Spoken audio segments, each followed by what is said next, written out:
नाशिक लोकसभेचा महाविकास आघाडीचा तिढा सुटला असला तरी अद्याप महायुतीचा तिढा कायम असल्याचं पाहायला मिळत आहे।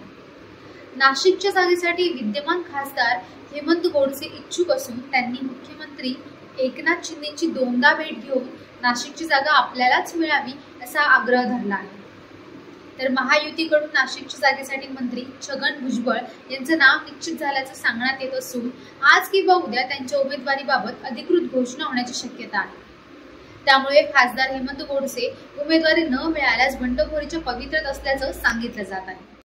त्यातच आज पुन्हा एकदा नाशिकचे पालकमंत्री दादा भुसे, शिंदेचे शिवसेनेचे संपर्क नेते भाऊसाहेब चौधरी, जिल्हा प्रमुख अजय बोरस्ते यांच्यासह खासदार हेमंत गोडसे मुख्यमंत्र्यांच्या भेटीसाठी मुंबईत दाखल झाले असून दुपारी त्यांची भेट होण्याची शक्यता आहे। तर दुसरीकडे उमेदवारी नाकारल्यास खासदार हेमंत गोडसे यांच्यावर त्यांच्या सहकाऱ्यांकडून निवडणूक लढवण्यासाठी दबाव आहे। त्यामुळे गोडसे यांची बंडखोरी करण्याची शक्यता वर्तवली जात आहे।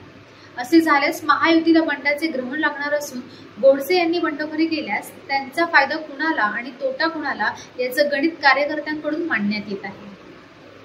असेच ताजे आणि नवीन व्हिडिओज बघण्यासाठी देशदूतच्या सोशल मीडिया प्लॅटफॉर्मला लाईक करा, शेअर करा आणि सबस्क्राईब करा।